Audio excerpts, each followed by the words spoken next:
Hello and welcome back to the lecture on applied econometrics. We are into the third week of our lecture. In today's lecture, we are going to cover one of the most important topic, and this is about a distribution. And this distribution is known as normal distribution. Now, why it is normal? Because perhaps it is the most naturally occurring distribution that we'll see. I mean, it's all pervading. Everywhere we see this kind of distribution. Now, why one particular type of distribution would be all pervading? Why it has so much of, sort of ubiquitous presence? To explain that, we have to go back to something that you have learned already, and that is a central limit theorem, if you remember. So in central limit theorem, we said that when we draw large enough sample size and when you draw them independently, the random variables are independent, and if they're identically distributed, and if we sum them up, or if we take a mean of that, so that will the mean of the distribution, or the sum of the distribution, will actually follow a normal distribution. Now that is how nature works, and that is precisely because of that reason we see the normal distribution to be so all pervading. So it looks like this kind of bell-shaped curve we have explained previously. So this distribution you will see almost everywhere, not in all the cases, but it has kind of universal presence. Now, in this lecture, we are going to talk in detail about the properties of distribution and how it comes and so forth, how we deal with this kind of distribution and all. But before we get into that, it is important to learn some of the concepts, related concepts, which we need to explain this distribution. And these concepts we've already learned. So, for example, probability distribution or probability density, for that matter, which is very important. Probability distribution or probability density, cumulative distribution, probability density. We have already covered these terms, so I'm just writing it down because going forward we have to use these terms. Cumulative distribution. Then we have to learn about, we already know about the area under the curve, the way we sort of get the probability for a continuous random variable by using area under the curve, and how it is different from the discrete random variable that you discussed previously when you talked about PMF and PDF, probability mass function and probability density function, or different types of probability distribution. But in this lecture, we're going to see the application of that. Now, when we talk about normal distribution, we usually define the probability density function to be something like this. It looks a little daunting, but I'll explain that. 1 by sigma, when sigma is the standard deviation, root over 2 pi, and then we have e power minus of x minus mu square by 2 sigma square. Okay, that is basically the expression of the probability density. This is probability density function. Probability density function.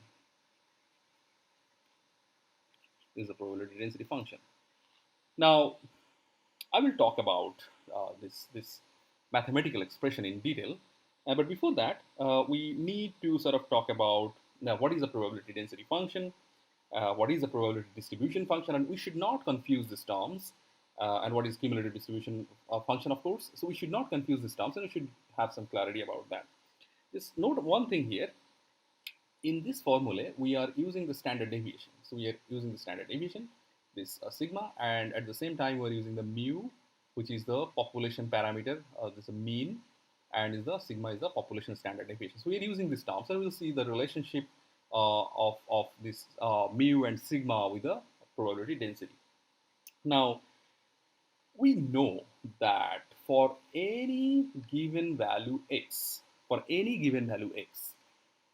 a continuous random variable, the probability of x is equal to x is equal to 0. So for a continuous random variable, for any given value of x, you cannot have a probability value, and the reason is that, well, so if you take examples of, let's say, rain, or if you take example, let's say, height or weight, anything you want, you can take.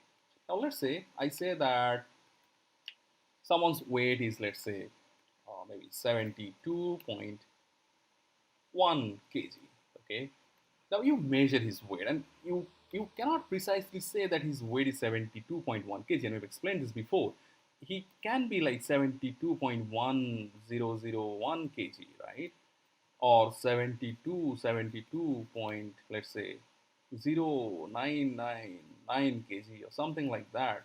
So it is almost impossible. It is almost impossible to get the precise 72.1 kg, taking into account every other, like as if he's the constant weight. I mean, perhaps depending on his breathing exercise, his weight might be a bit more or less. So similarly for rain, you cannot really say that it rained only, let's say, 2 millimeter. Okay, so it's very difficult to reach to that exact number. It could be like 1.9999 millimeter. It could be like 2.0001 millimeter or anything. Now, because of this fact that you cannot really reach to a very specific number when it is a continuous random variable, we cannot have any probability value. So that is why for a given value of x, the probability is always going to be 0, right? Now, and that is the reason we talk about, let me use a different color, it's getting cluttered. So that is why we talk about this probability density function, which is not probability, okay?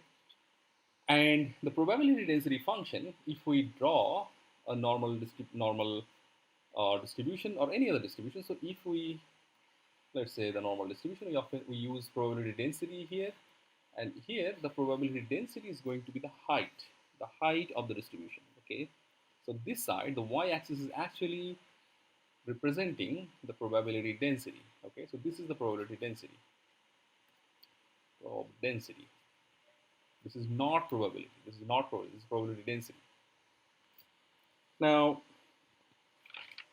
probability density, for continuous random variable, the probability distribution function is basically the probability density function.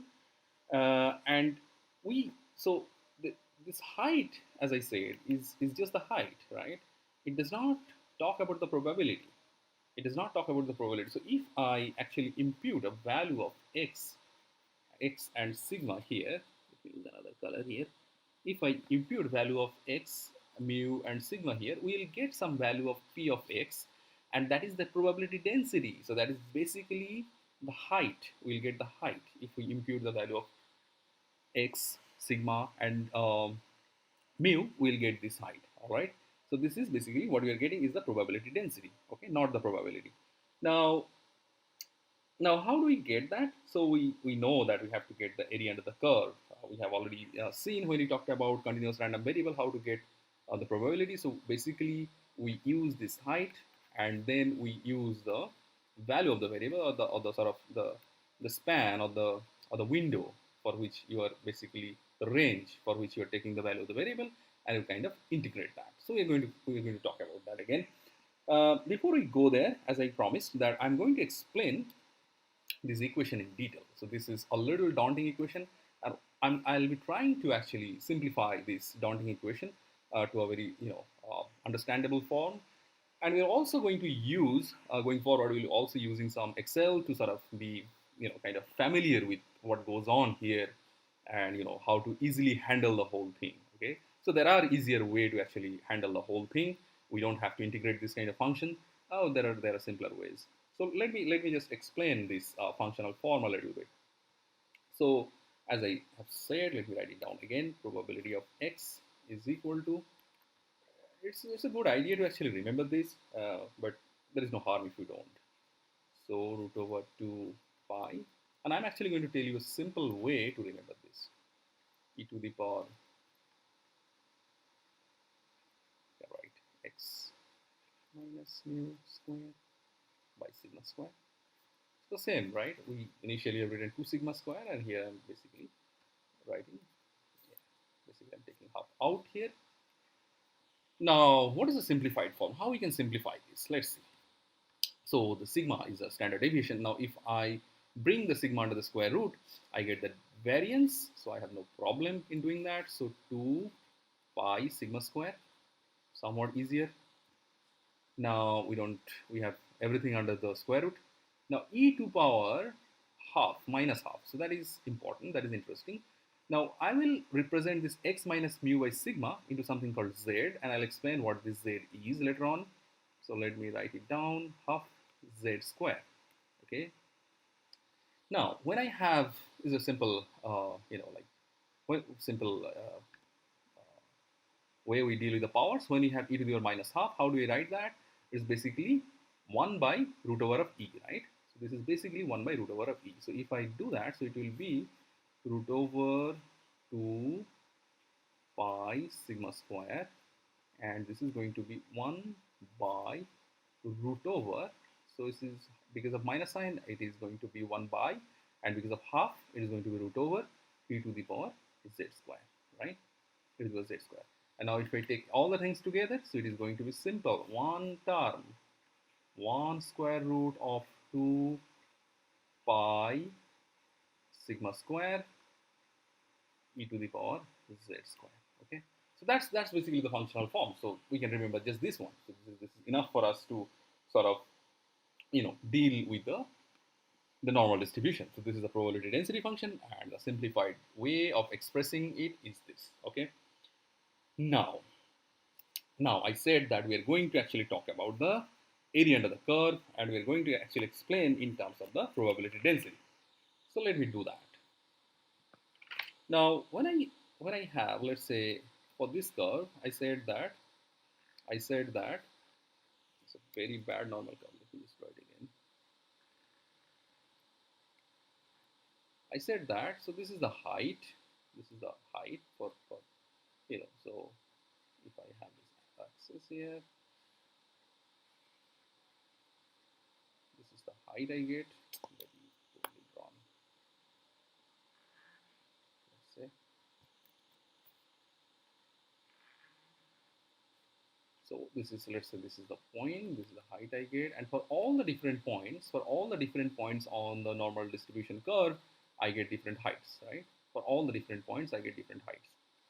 Now, when I actually, now if I represent, so my previous equation here, so if I do, for our convenience, if I write it down as fx, so if I basically try to sort of get the area under the curve, so basically the probability, for probability, what do we do? We actually integrate. So fx, the probability density, over dx, over this area, this interval, okay? We sort of integrate that. Now, if it is, let's say, x, and this is x plus del x, so how we write it? We write it basically, here we write x plus del x, right? And from x. So this is basically, this indicates the probability under this normal distribution between these 2 points. All right. And how we do that is basically, if it is kind of the height, and if it is kind of the base, so you can say that you take this area here, of this rectangle, or you can say trapezoid. So, it's basic calculus. So you basically multiply this base and height, and then you sum up all these little strips, and then you get the total area under the curve. So this is how we basically calculate the area under the curve. Now, if we can also kind of interpret it in a different way. So if we consider only the probability density, so which is basically the height, and I can never take the area of this height, right? So it is only a line. Now, for this line, the width is basically 0. There is no width essentially, and so that is why you can never take the probability for any specific value, because when we specific value, we can only get a line, only get the height, and the height is without any width, right? And when it is, the width is basically 0, so you cannot get any area. So that is why for probability density can never be equal to your probability. Okay, so this is something you need to remember. Okay, all right. Now let's go back to well, so essentially, when again, like going back to the central limit theorem that I spoke previously, the basic theorem, central limit theorem, and why that actually uh, leads to a normal distribution. Now, if we sort of think like this here again, just recollecting the central limit theorem, if we sort of think that there are lots of independent trials, so basically drawing sample is essentially doing some independent trials, and you don't know the original distribution, right? You don't know the original distribution, so you do all these independent trials. And when you do these independent trials, you basically have the probabilities, all these small probabilities, and you see here that you always integrate to get this probability. So essentially, you sum up these independent trials. You sum up these independent trials, right? Now, when you sum up the independent trials, when you to get the probability, you need to sum up, and when you do the sum up, essentially it leads to some sort of normal distribution, right? It leads to some sort of normal distributions, because that is what we have seen in the case of when we used Bernoulli to binomial. When you sum up all these Bernoulli trials, we reach to something called binomial, right? And we have seen the binomial could be approximated to normal, right? We have seen that previously.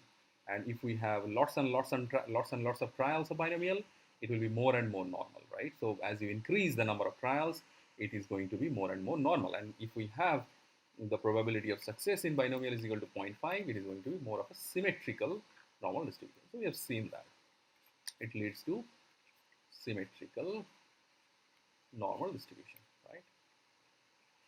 So that is basically the reasons. This is one example, like Bernoulli to binomial to normal.